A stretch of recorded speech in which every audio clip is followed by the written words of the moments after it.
Et on se retrouve en direct sur le plateau de TV Finance. La Bourse de Paris a démarré sa séance avec une petite baisse, moins 0,3%. On va donc s'intéresser ce matin au CAC avec vous, Mathieu Serron. Bonjour. Bonjour Zine, bonjour à tous. Vous êtes trader et fondateur de Galileo Trading. L'indice parisien a donc repris des couleurs la semaine écoulée avec un gain de plus 2%. Alors question, l'heure est-elle au rattrapage ?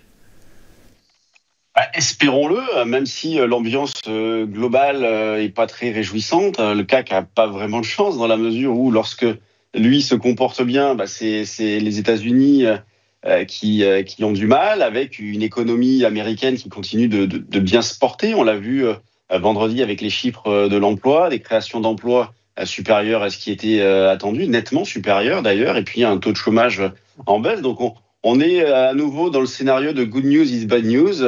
Good news pour l'économie, bad news pour les marchés, avec dans ce contexte-là des taux qui continuent d'être à des niveaux très élevés. On a le 10 ans US qui est désormais à 4,76%, le 2 ans à 4,37%, et l'Europe n'est pas en reste non plus, avec un 10 ans français à 3,42%, un 10 ans allemand à 2,56%, donc avec 86 points de base. Et que dire de la situation du Royaume-Uni qui est assez préoccupante, avec un taux à 10 ans sur des plus hauts de 2008 à 4,95%. Rajouter à cela le pétrole, les cours du pétrole qui ont nettement rebondi la semaine dernière avec une hausse de 3% vendredi et 2% à l'heure actuelle. Donc vous avez des craintes concernant l'inflation qui reste très élevée, ce qui fait que les anticipations concernant les baisses de taux à venir sont revues. Maintenant, c'est plutôt mai-juin pour les plus optimistes, et sinon deuxième semestre.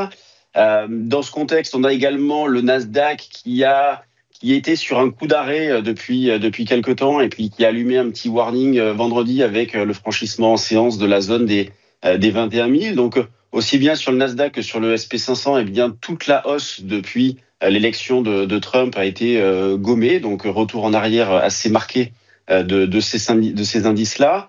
De son côté, le CAC, lui, vous le disiez, essaye de faire bonne figure avec une performance la semaine dernière tout à fait correcte au vu du contexte, avec toujours sur le front une absence de tendance. On est toujours, comme je vous l'indique depuis quelque temps, dans une zone neutre entre 7100 et 7525-50. Et d'ailleurs, 7525-50, c'est une zone qu'on est allé tester la semaine dernière et qui a parfaitement fonctionné. Donc c'est pour ça que j'indiquais, moi, à ce moment-là, que le potentiel de hausse était selon moi épuisé à l'approche de cette résistance-là. Et si jamais on franchissait cette zone, on entrerait dans une nouvelle phase avec un biais davantage haussier. Donc pour l'instant, on évolue toujours entre les mêmes limites depuis plusieurs mois. Donc comment j'aborde les choses là ? En travaillant aussi bien à l'achat qu'à la vente. Pour justement, je vois une poursuite de cette hésitation et de ce biais neutre, avec une zone d'achat sur laquelle nous sommes déjà, vous voyez, autour des 7400 points sur le futur échéance janvier. C'est une zone d'achat possible qui correspond au plus bas des derniers jours. Donc 7400, c'est le support proche. Un cran en dessous, c'est 7350.